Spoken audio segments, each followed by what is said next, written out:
special event alert.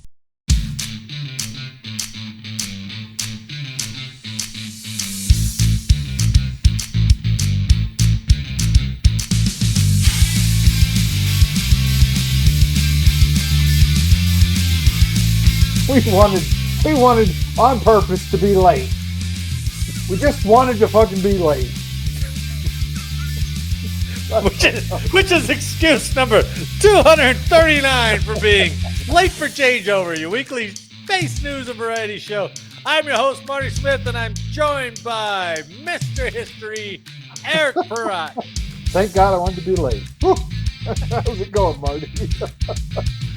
We're here to bring you the latest headlines and updates pertinent to all Guardians and to the other branches as well. So take your seats. Get informed and have a laugh as we present Late for Changeover.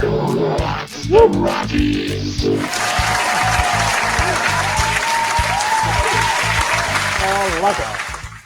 This is not good. This is not getting off to a great start. Just like my whole home selling journey, the beginning of this podcast already. So, Oh, it's gonna come, my brother. It's gonna come. I know. Oh, I forgot to tell you what I did the other night. You'll love this. Let's hear it. So my son is learning how to play poker. He started playing with me, and he's just Texas Hold'em. Wanted to get better at it. So him and his girlfriend were eating at a bar, and the bar happens to be a gay bar. It's downtown in Denver, Okay. and they offer a poker every Thursday night. Poker tournament every Thursday night. No buy-in. It's free. Is it cards poker or Yeah. is it poker? I know where you're going with this. Texas Hold'em, cards, Okay. poker. So he invited me down, and I said, "Yeah, I'll come down and play." And And you knew about it, where it was, and okay. Yeah, no big deal. So All right. went in, ate dinner. Food was okay. It's bar food. Yeah. But we had, let's see, about 40 players, 4 tables of about Wow. 9. Yeah. So last man standing, took it all. You won? Really? Yep. Came Wow. down, won it all. My son didn't even make the final table, but he hung out with me until I was done. Nice. Won a $25 gift card. But I got to pick it up this Thursday because I'm going back to the championship table because I was invited back because I won the tournament. Huh. Whoa. Was Yeah, it was everybody cool. with you gay? Playing? Oh, pretty much, I think, for the most part. I Okay. think me and maybe 1 or 2 were. Well, strike one up for the heteros. Well done. Yeah. Took care of them. I mean, and nobody, it wasn't over the top. You know what I mean? They were very nice. Right. Everything It was wasn't very like cool. a Yeah. flaming thing with a bunch of drag queens or something. Correct. It was very well done. They had dealers, Nice. so you didn't have to deal your cards. Yeah. Yeah, It worked. yeah. It was fun. We had a good time. Ah. And when do you go back? Thursday night. You want to This come? Thursday. You want to come? Yeah. Okay. It's downtown. I'll pick you up. Okay. I got to make sure I can get you in because wait. this is the championship table. Oh yeah. Yeah. I'm going to ask Kyle to see if I could bring you. All right. Let me know. It's a good time, man. I probably won't wear this shirt. Probably not. But I don't. It's not like that. You could wear it; nobody'd care. No, I know. I'm with you. So Well done, Eric. Texas Poker Hold'em, baby. King. It's my new gig for my retirement. So I'm gonna become a freaking Texas Hold'em poker player. I wish I could enjoy poker. It's such a bluff game, though. Yeah, that's why it's just like I'm too like I can't keep a fake, just a stoic look or whatever.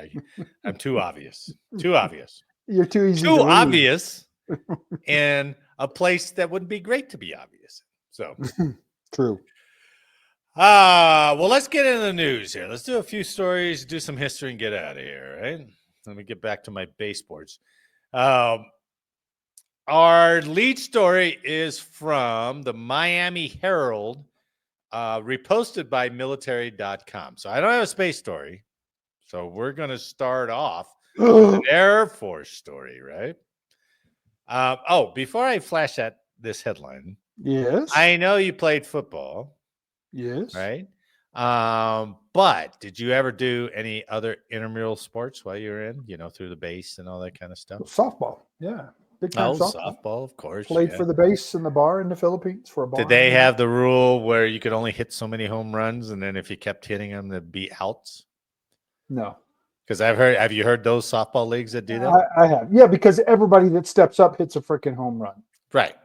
And they would only allow... And those DeMarini softball bats, DeMarinis, you've heard the term, it's a DeMarini, it's the brand name. Damn, man, all you got to do is stick it out there, the ball's flying. Oh, no kidding, right? Yeah, it's crazy. The thing that always drove me crazy about intramural sports when you're playing on base is everyone is all conference. Everyone is all state because you have no way to check, right? So everybody's like, oh, yeah, when I played all state, it's like, Now, intramural, when you played squadron ball, squadron against squadron, nothing for base. I mean, then you played people that weren't as good, not so good, and it was more fun. It was about drinking, during the game or something. Well, when you played for the base against other bases, or you were a traveling team, yeah, sure, all Air Force team. I don't know. I think it was worse just playing regular intramurals because those guys are all unproven. They're all ego driven, and they're all former all states. Every one of them. Well, listen to this story out of, like I said, Miami Herald reposted at military.com. Veterans stole over $150,000 from MacDill's base or sports program in Florida. What a headline, man. It's like all the veterans came together in this one little room and we said, let's take it down. Well, kind of. There was only two. Okay. And they did it, right? So 2 U.S. military retirees, including the longtime intramural sports director at a Central Florida Air Force base, stole more than $150,000 from the base's sports program over 15 years. Wow. Keith Pulowski, 63. This could be you, Eric. 63, who led the program at MacDill Air Force Base in Tampa since 2006. And Edwin Ortiz, 58, which would be me, a government contractor who provided referees to officiate intramural games through his company, are now facing prison time. Wow. At MacDill Air Force Base, active duty airmen and other personnel can participate in the year-round intramural sports program, which prosecutors said is supported by congressionally appropriated Air Force funds. Okay. Can't be that much, right? No, all they're doing is providing a field. They don't provide gloves or bats or balls. Right. Well, listen to these two schemers. Pulowski became the program's director in 2006 following his retirement. The way the system was supposed to work was that at the beginning of each intramural sports season, Pulowski would recruit teams, set the game schedule, and then determine the number of officials needed based on the number of teams and games played. Okay, sounds easy. Pulowski was expected to use active duty members to meet officiating needs before relying on officials or referees provided by outside contractors. Okay, so use active duty guys. Can't find them. Okay, then we can contract out. Well, Ortiz, the other guy, just so happened to run a company that provided officials. Right? Really? What's that company called? I don't know. How do you establish? I have a pool of umpires, right, for you to rent out. It's a weird business model, but apparently that's what his company did. So when active duty personnel could not officiate the games, Pulowski was responsible for finding referees for one of two approved government contractors, including Ortiz and his company. Instead of selecting the least expensive contractor, Pulowski steered all officiating duties to Ortiz's company. and he scheduled games around Ortiz's schedule. I know. As part of the scheme, Pulaski also worked for Ortiz as a referee. Wow. So the prosecutor said he was double dipping because he was paid by Ortiz while also receiving his Air Force salary for being the sports director. Pulaski and Ortiz lied about the number of games that had been officiated in invoices and paperwork they prepared, leading to Ortiz receiving more money than he was owed, according to court documents. Ortiz would pay Pulaski money that came from the overpayments. So here we are, Marty. We're sitting in the Office of Special Investigation. We're in the OSI office, and we're talking about, we have a case for you, investigator. You get to go look at an old guy trying to scam freaking, what do they call it? Intramural sports? Yeah, but what's the name of the rec center? Yeah, sure, the rec center. But it was called something else. Jesus Christ, I can't remember the name. What? I'm sure MWR, are you? That's what I was trying to say. Okay. MWR. So I'm sure the investigator for that was like, oh boy, I get to investigate some guy freaking two old guys, funds. Two retirees. Unbelievable, man. Who basically, the director Pulaski just said, screw it. I'm sending all referee requirements over to Ortiz. I'm stroking him a check paid for by the government. And I'm going to do for 15 years. They did this for 15 years. Well, I guess if you start getting away with it for 10, you're like, what's 5 more? They'll never audit. Never catch us. Their audit's always off. They'll never look at my books. So I'm curious how it became a criminal offense. I don't know. I wanted to find out how they got set off on this investigation, but they got him, and they both confessed to it, right? Both men pleaded guilty to conspiracy to commit wire fraud, according to the U.S. Attorney's Office. In doing so, Pulaski agreed to pay or forfeit $67,000, and Ortiz agreed to forfeit $163,000. Ow. How do they have the money to just like, you got us? Let me show you a check for $163,000. Well, they put their 150 that they stole into freaking IRA, and it started burning up some cash. How much are they paying these refs? Oh, man. I mean, it can't be more than like $20 a game, right? $50 a game. You would think. I wouldn't think it would be that much. Because a lot of times, the ones that I used to know would be Air Force people who did it on the side. Right. I remember that too. Yeah. I remember that too. So, they had the striped shirt and everything else. It was like, okay, dude, whatever. But I'm amazed. So they haven't been sentenced yet, but they have made their restitution already. Okay. So, we're having a beer and hey man, how can we freaking rob MWR? Right? Or they're sitting there and the guy's like, criminal. God damn it. These Air Force guys are so unreliable. I had 5 games scheduled and every one of those son bitching enlisted guys backed out. And this guy was like, hey, I can provide your refs. Why don't you just give me all your games and I'll provide your refs. I'll start an LLC for you. We'll do this for 15 years.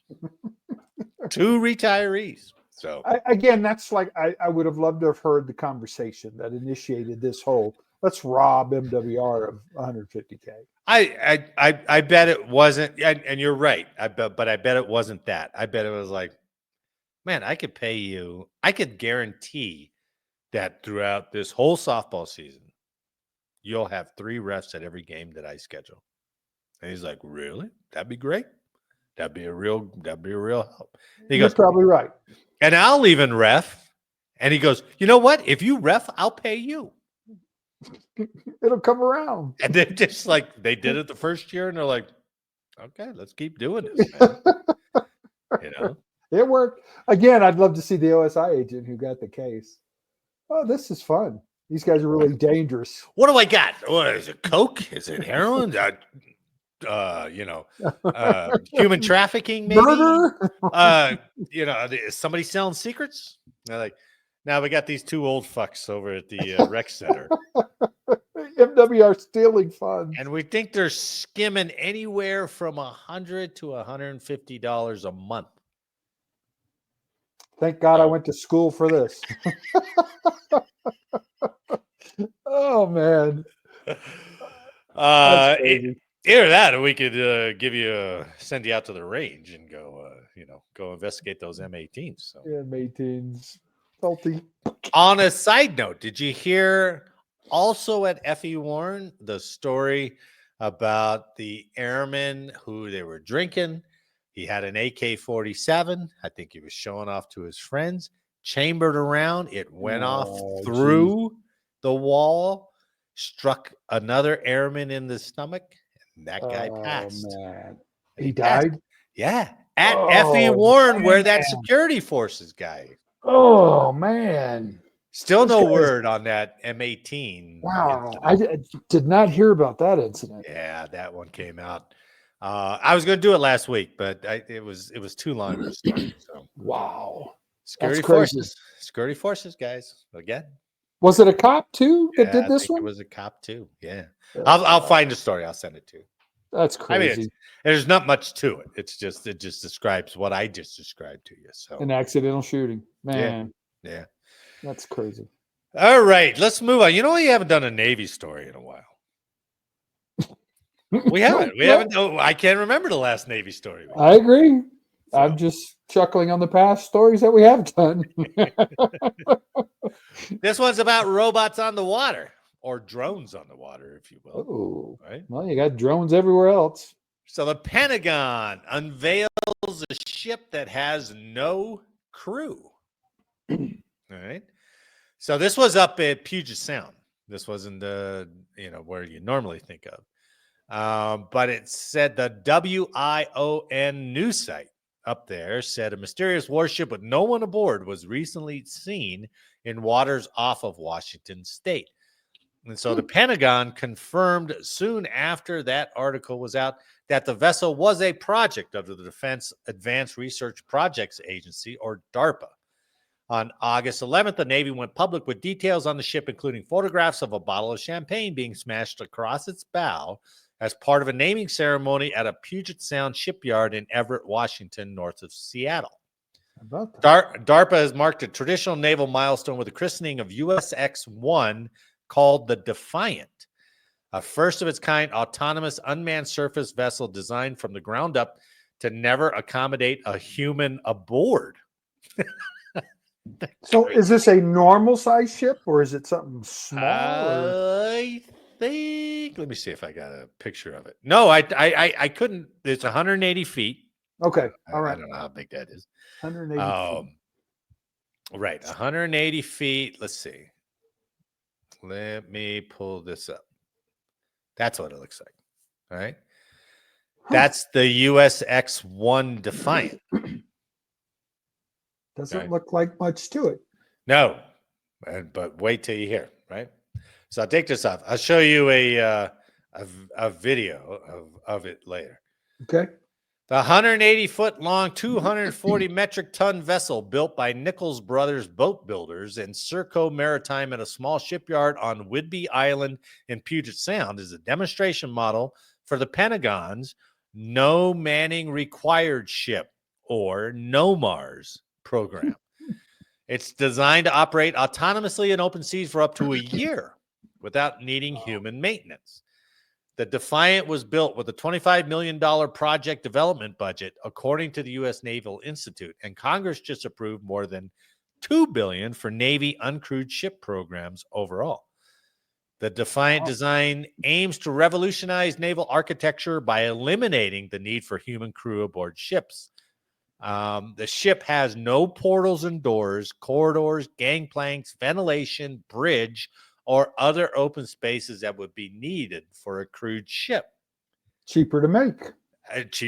But it's hard to think that, you don't have to put ducts in. You don't have to put walkways in. Right. That's bizarre, right? Well, I guess. Yeah. It's just strange. Yeah. Greg Avocola, the No Mars program manager, who you'll see here in a second, said she's no wider than she must be to fit the largest piece of hardware. And we have no human passageways to worry about. It's weird, right? The Defiant is not armed, but the Pentagon has released concept plans that would include missile systems. So that's not going to last for long, as we always talk about on this That's show. going to happen. Oh, yeah. And you would have thought as a drone, you were talking about something the size of maybe a little car on the water that you could, use it to drive in. Yeah. Or... They did have some of those. They did have some of those little boats that were 20 feet long. But now this one's a whole ship. It's a whole ship. The ships will not have crews, but they will be operated remotely by officers and sailors. The Navy in February created the Robotics Warfare Specialist rating for crew who can operate and maintain the new ships and weapons. Can you imagine what the military is going to be like in 10 it's going to be a big video game. Some guys sitting right at a screen. So the Army's flying drones. They're doing drone vehicles, right? The Navy has drone boats.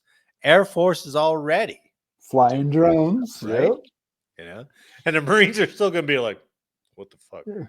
How are we getting there again? Why don't we go build some of those Boston Dynamics robot soldiers so we could just go control those guys, right? That's what I'm talking about. And you know what? There's got to be some of that already being developed too, right? Some kind of AI standalone. Absolutely. Robot kind of guy. There's probably a half a dozen companies that are bidding on that right now, right? Yeah. Okay, here's the video about this guy talking about No Mars and the USX-1. No Mars means no manning required ship. That's the name of the program. Defiant is the name of the ship. One of the challenges that we were really trying to tackle in No Mars is how do we take on building a ship that can go to sea for a long period of time with autonomy. There's really two pieces of an autonomy problem. There's the actual autonomy, but then there's the platform the autonomy is operating on. And if you're taking a platform that was designed for people and you try to make it autonomous, you can do that. The issue with that, though, is a lot of times the requirements that were designed into it for humans make it suboptimal for the autonomy problem. None of the ladders. What can you do with a ship design where you don't have the constraints of the people? The other side of the coin, though, is how do you make it reliable? It's hard enough if there are people there to fix it. And really, the only way you can prove that is by giving it a hard test, giving it a test that requires resilience and endurance. The at-sea demonstration that Defiant will undertake is designed for a long period of time in a real-world environment in real sea states, proving that the ship can operate untouched for a very long period of time. Well, without weapon systems, what's it supposed to do? Yeah. Well, proof of concept, I think. Probably. It's like, we don't have any weapon systems, but look, this would be perfect for weapon systems. That's going to be coming for sure. Of course. Yeah. Why else? What do you, unless you're just going to have a bunch of cargo ships, uncrewed cargo ships? That's the only thing you can think of, right? It doesn't have any other purpose. No, right. If it's not some type of on-the-water weapon system, you're just transporting stuff. Now, this may be a little ignorant of me, but I'm sure it is a little ignorant. Every Navy movie I've ever seen has a host of problems that the crew is trying to figure out on that ship, right? We got a grease fire in the galley. We got a leak in the nuclear reactor. They're always doing something. How can we just jump straight to a ship that's like, it'll be out there for a year. Don't need anybody. But we can't do it with the people on it. Right. So, I don't know. How do we just go? We're that good now? So confused. Yeah, no kidding. So I thought it was kind of cool. I thought it was kind of neat, I definitely want to follow up with this. I want to hear what the concept is and what it becomes and what it is. But it's gonna be insane 10 years from now. I mean, you send it down to the Strait of Hormuz. It's got weapon systems on it, and it's doing active patrolling with some type of active camera, satellite system, radar, looking for bad guys. I got that. That makes sense to me. But if Sure. you're just cruising around the ocean, I don't know. What are you doing? Well, the Predators and Reapers, or at least they were, I don't know if they are anymore, but they're flown in Creech Air Force Base in New Mexico. You know, And out of Vegas too, right? Out they're of Nevada? launch and recovered. Yeah. But they're launch and recovered locally. But once they're up, these guys take over in New Mexico. So I guess why would you have to have a Navy crew anywhere else? Is it using the same link? Well, Right. and the other thing too is I think you're probably going to have some type of intelligence collection Oh yeah. on the ship, Right. right? It's Right. got to be. Absolutely. Right. How that works, I don't know, but I'm sure it is.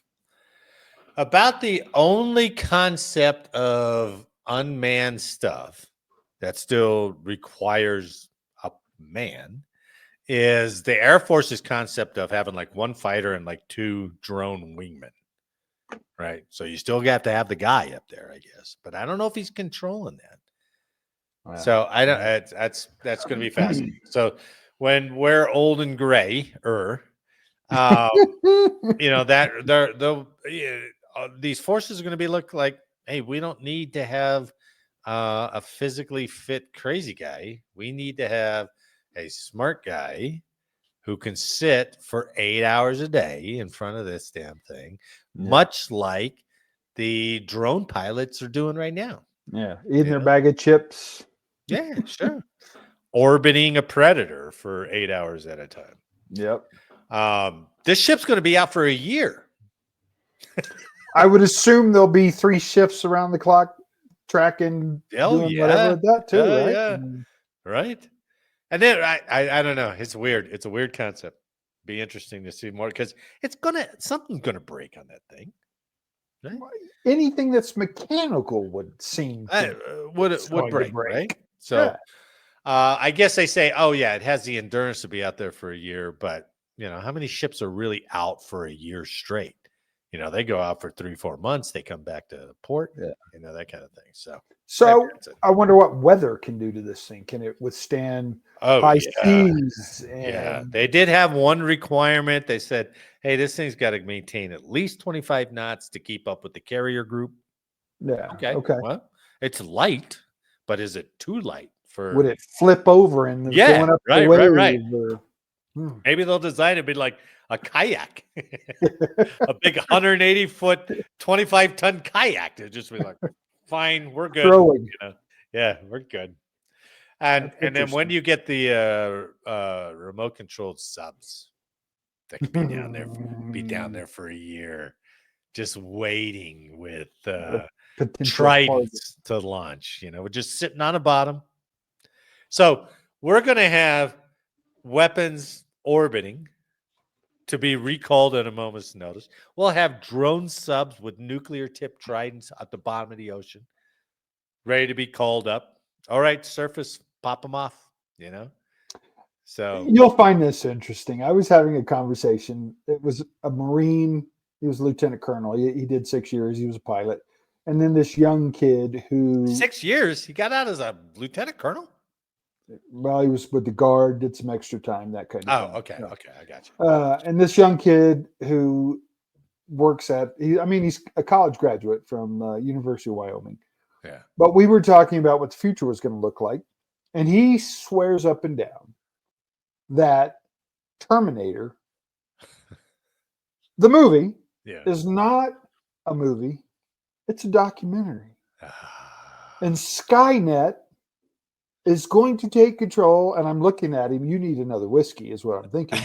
But I'm looking and listening to him talk about how Skynet may have another name, but this is just another example of robotics taking over. We have to keep it from becoming self-aware. That's all we got to do. That was the key line in Terminator. To become self-aware on August 25th, whatever. But it's just another example of, guys who still think the world is flat, flatliners who think it's not round, it's flat. And I'm like, that stupid? The concept of that movie if you trace it all the way through, it makes sense. But Do you think it's I mean, a documentary? well, no. I'm just saying, if this happened and this happened and this happened, then yes, that would then the war would happen, right? But it just doesn't. It seems like there's so many. We have so many safeguards and everything else. That would Yeah. never Well, it just seems every time we talk about another example of, whether it be AI or a drone, or happen. we appear on the outside on a stupid level to be getting closer to that. You know what I mean? Well, let's think about this for a second. World War I and World War II was a huge jump in technology, right? Oh yeah, especially We had an air World war II. that evolved, right? We had tanks, ships. We still had ships. Right? Ships Sure. were ships, right? But they evolved. But they had different weapons on the ships, right? Absolutely. Aircraft carrier changed the face of everything. But then everybody had an aircraft carrier. Yep. So, but it kind of stayed steady all the way up until recently. I mean, warfare was warfare. That's once we set those lines. Okay, we got better missile systems. We had better field artillery. We had better tanks. Propulsion, all those things are evolving. Right. We had better planes and bombers, but the concepts were still kind of the same. Not until Ukraine has shown that, oh, here's a 1999 drone, and I can fly it into your air base and take a whole bunch of shit out. Yeah. That's a whole lot. That's innovative. Even though it's cheap, it's still crazily innovative. And with all this drone stuff, I don't know. It would seem like the drones are so controlled by comms or GPS. As soon as that's knocked out, then this thing just orbits because it can't find a signal, right? Agreed. But now you can't contact it anymore. I think the evolution of that technology is just going to continue to increase. Sure. Yeah. Sure. How long that's going to take? I mean, this ship is a perfect example to me. It's like what we said. If you can put a ship out to sea that doesn't require maintenance for a year, yeah. Why can't we do that with ships that have people on? I mean, you tell me it's capable there, but it's not capable here? Come on. Are these guys effing things up? Yeah, right. The engine room? What are you guys doing? I forgot it's the cop scratching his name in the freaking. Yeah. Well, we won't need cops when we get the robot dogs, right? I mean, the robot dogs will patrol all night. Yeah, I mean they won't be going in the air raid shelters and the porta potties. The video that Jake sent out to us last week. That was awesome. It wasn't real. You know that, right? It was a joke. No, look at it. You need to go back and look at it. Oh, I did. Yeah. I looked at it. And for those who are listening, the video we're talking about was a guy developing a system to shoot down drones with I don't know what it was. He never did mention what he was using to lock onto all these drones. If I'm not mistaken, I looked at it and then even brought it up further with the link. Yeah. It was a joke. It was him being funny. Oh, okay. Well, I have to take a look at it. I have to go do some more on that. So yeah. Well, not knowing what your history is tonight, there is a pretty good history story that I came across in Task and Purpose. Right? I would almost guarantee that you're not going to cover my history. Oh, well, what a teaser. But this one is, like I said, from taskandpurpose.com.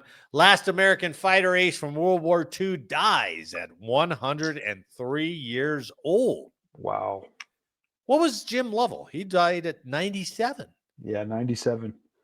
What were these guys doing that we're not doing nowadays, man? They went through a war. They went through a war and they still lived almost a century. And I think just recently, the last survivor of the Arizona passed away. So I think you're right. Yeah. No more survivors of the Arizona. That's incredible. Yeah, absolutely. This so far away, man. And these are those guys who joined at like 16, 17. You know?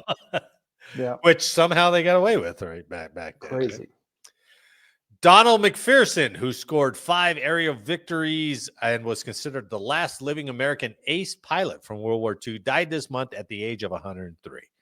McPherson served as a naval aviator during the war, flying a Grumman F-6F Hellcat over the Pacific Theater. He died on August 14th, according to his family. A funeral for McPherson took place on August 19th at his hometown of Adams, Nebraska. So let me let you look at oh no. Sorry, I thought I had this all set up. At McPherson, here he is.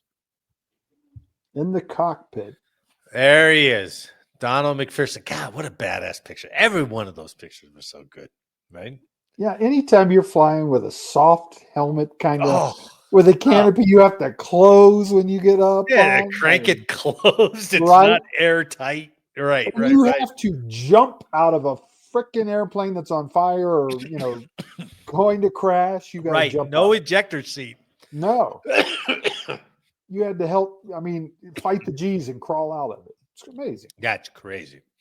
What a bunch of badasses. I mean that they had no alternative, right? Correct. They had to do it, right? I get it. But still, we look back on that and they're like, wow. I certainly question the generation of today to do that. Now, I think if they had to, they would. I hope so. Right? I hope but so. we are cursed by advances in technology that we don't have to do some of that stuff. The Marines are still the Marines. Yeah, that's true. The light fighters are still the light fighters, but everyone else is, we've moved on. So anyway, that's what he looked like back in the day. He was born on May 20. Oh, I'm sorry. 8 decades ago in the skies above the Pacific, Ensign McPherson was part of Flying Squadron 83. Over the course of just over a month, he scored 5 aerial kills, earning him ace status. Born on May 25th, 1922, he enlisted in the U.S. Navy in January 1943, taking advantage of the service waiver, waiving its 2-year college requirement for people hoping to become aviators.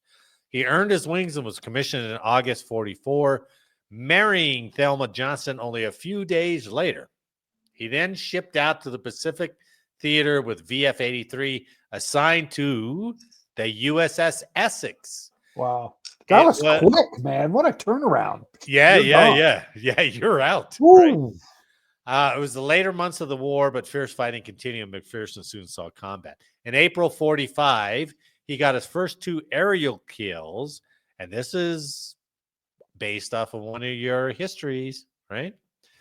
The USS Essex and its fighters were pulled into the bloody Battle of Okinawa. While supporting the ground operations, McPherson spotted 2 Japanese fighters flying low over the ocean. He dived down, shooting one down. He went to full throttle, moving to then take out the second shortly after. His squadron racked up 69 kills in one day. Wow. He gained ace status a month later in May. On May 5th, he spotted 3 Kawanishi E-7K float biplanes, which were flying towards American forces on kamikaze attack runs, which we always think of the Zero. Yeah. But they were loading everything that flew with explosives, right? And it couldn't have been a fast float plane. So no. So all 3 are flying. He spotted them. He flew his Hellcat to intercept them, and took out all 3. Nice. Which gave him ace status. McPherson continued to fly as the war continued. He is credited with 5 aerial victories and was awarded 3 Distinguished Flying Crosses for his actions. Nice. Very nice. Yeah, very, very cool. And then he went back to Nebraska and he served with VFW, a lot of other veteran organizations until he died. So good for him, man. That's awesome. Very Great cool. Story. Very cool. Great story. All right, Eric. What do we have today for U.S. military history? I got a good one. So as the war rages on in Ukraine, and every time you look at a particular piece of information in the news that talks about, oh, we're World War III in the arms race again. We're going through building nukes. Well, tonight's history is the beginning of that back in the day.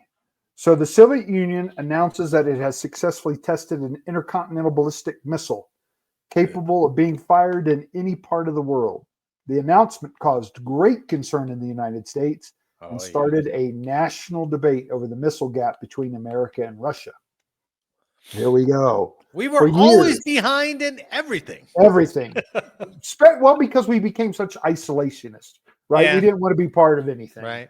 So for years after World War II, both the United States and the Soviet Union had been trying to perfect a long-range missile capable of carrying nuclear warheads.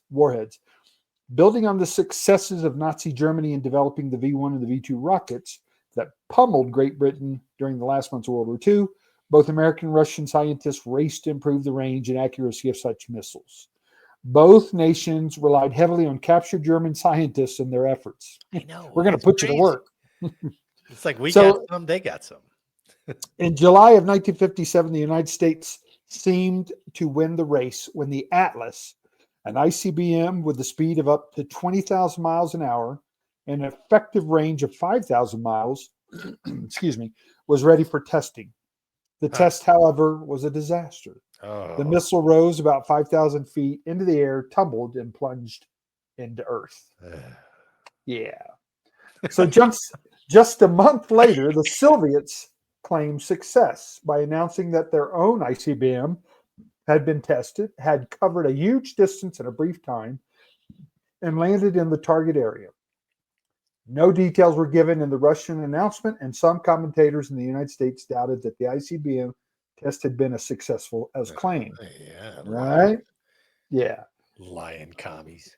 Yeah. If the Soviets did indeed perfect their ICBM, no part of the United States would be completely safe from the possible attack. Yeah.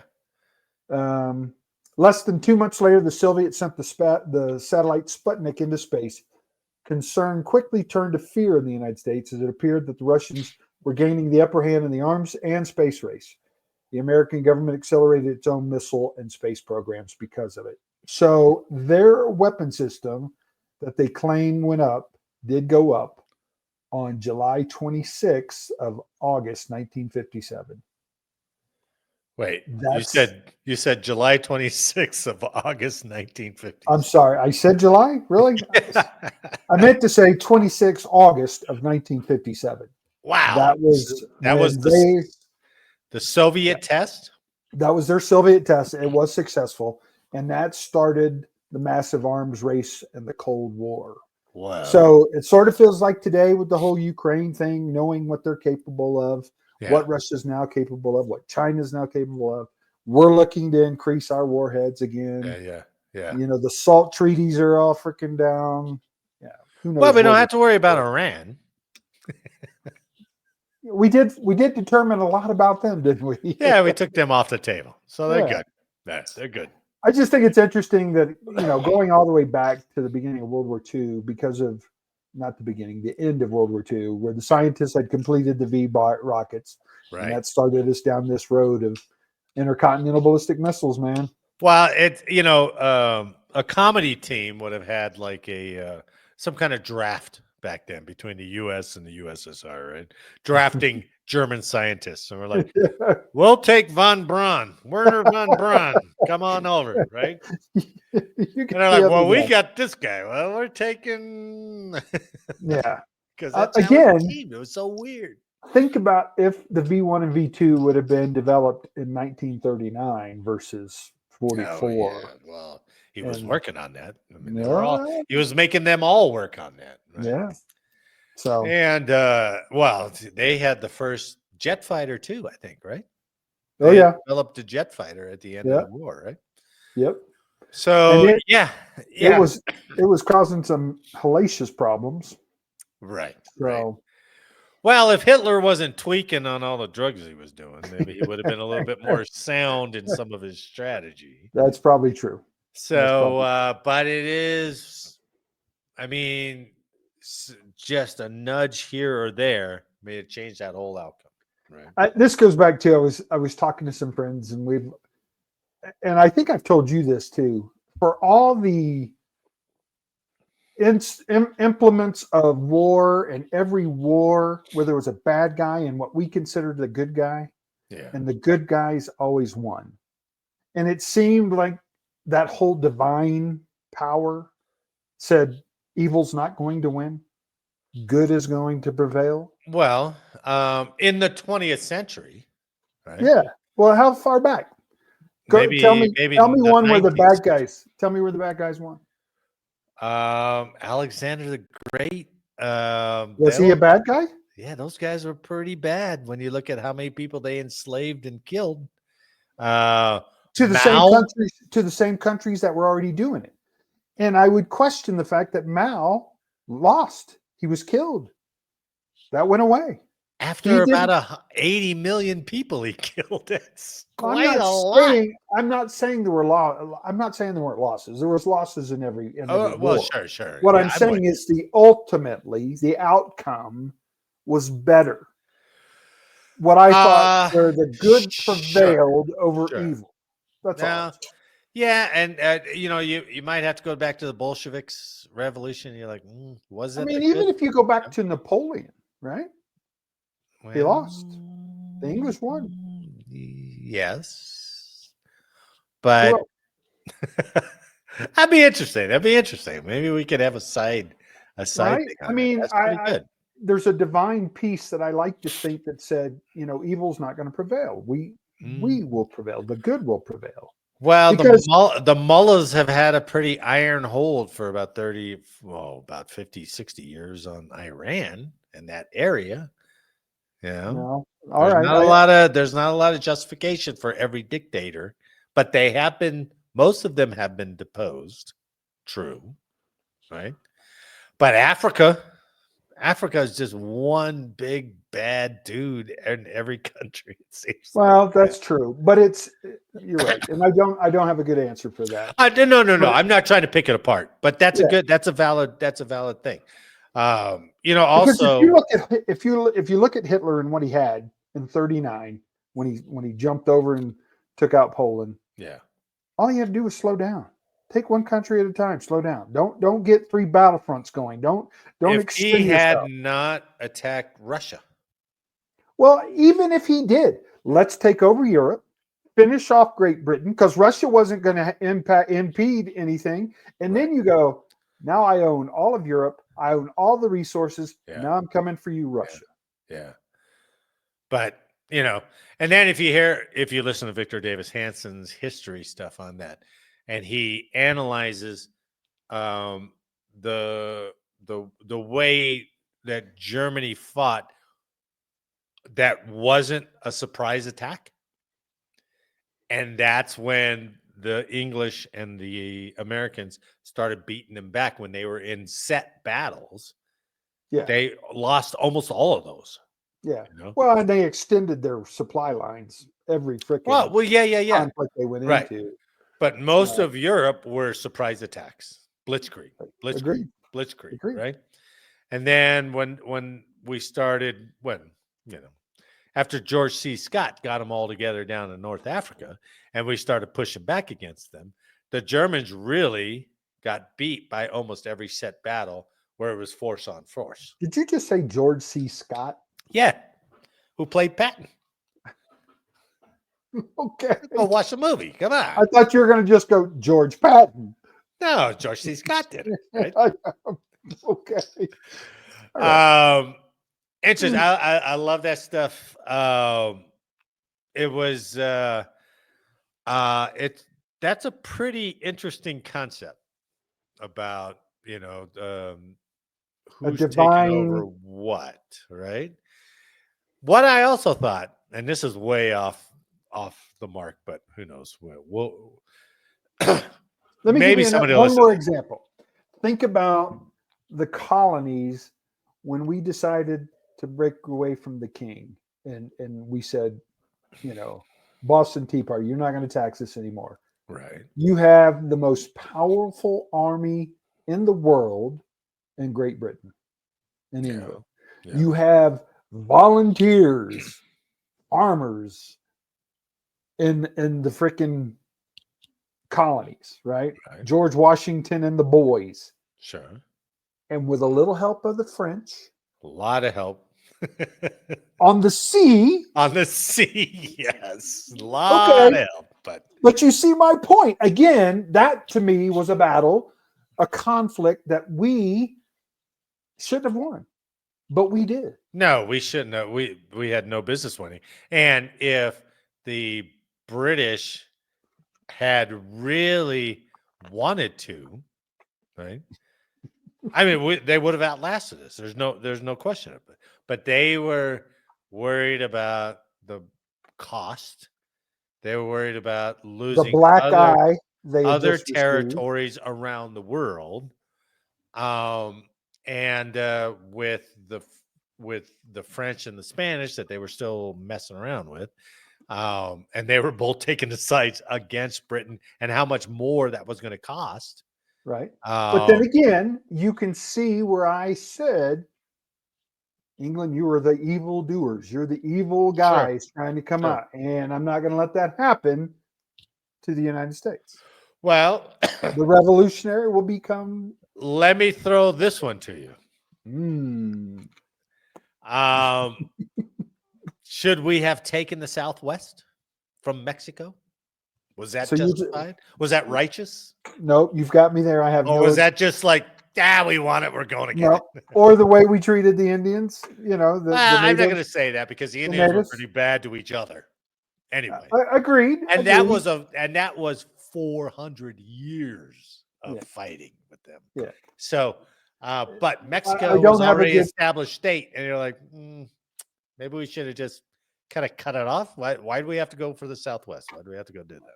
So I don't have a good one there either. But I think it's an interesting concept. It would be fun to talk about that. Not debate it, just talk about it. Like bring up examples. You know, maybe we could have a whole show on that. That would be fun. I mean, the expansion west. I mean, definitely. I see us as the bad guys. You know, as people from Europe continue to pour in, and we expanded to the west on lands that were already occupied, and not trying to live together with them. Remove them. Oh no. Remove them. So we look at the whole Oklahoma land grab. Yeah, that was like, that's pretty bad. And it certainly isn't to say that we didn't occupy the role of the bad guy on a number of occasions. But then again, you go back into that whole period of time, and conquest was conquest. That's how countries were formed. Yeah, you know. But anyway, that's an interesting topic. I think we should do that. We should do a whole show on that. That'd be fun. I think it would too. But it would require you and Jake to actually do a little research, and Jake's not going to do it. I would. I would too. That would be really cool to see. And on one last final note, I read this quick story about where in Czechoslovakia that they had found. Or Czech Republic, Czechoslovakia, thinking of stripes, where they found like this archaeological discovery about this marketplace and this particular period or place in the country was a big marketplace for a lot of intercontinental trading. They also found stuff that indicated that the Celts were there, and this was like 2 million BC. And I'm like, Celts? I thought Celts were just in Ireland. But I guess the Celts were pretty big early on, and they had spread across Europe. They had retreated back into Ireland, or they ended up kind of England, Ireland. But prior to that, they were all over Europe. And that whole land exchange between Germania and the Celtics and the Slavs and the Romans and the Mongols. It's like, oh my God, why are you getting on us for the Indian Wars? Look at you guys. You guys have been doing that for 400, 500, 600 years. That's a good point. And again, I think that would fall under what you said. You know, conquest was a way of the world then. Yeah. Right? That's how a country got rich, was by dominating another country, taking their shit. Right? Yeah. So anyway, Good one, man. I think we could set up. Maybe we even do a side podcast on history talks like that. That'd be cool. I mean, there's so many that are out there, and they're like, "Look at these two dicks. They don't know what they're talking about." They're like, "You're right. We don't, but we have fun talking about it." We certainly do. We come up with some new perspectives. That's for Yes, sure. we do. So, on that note, on behalf of Eric and I, and Jake, get back soon. He's out there with the SOCOM boys out there. We in North missed you, Carolina. Jake. Yeah, we do. I'd like to thank you for listening today. Please like, share, and subscribe, and let us know how we did in the comments. And make sure next week that you are not Late for changeover.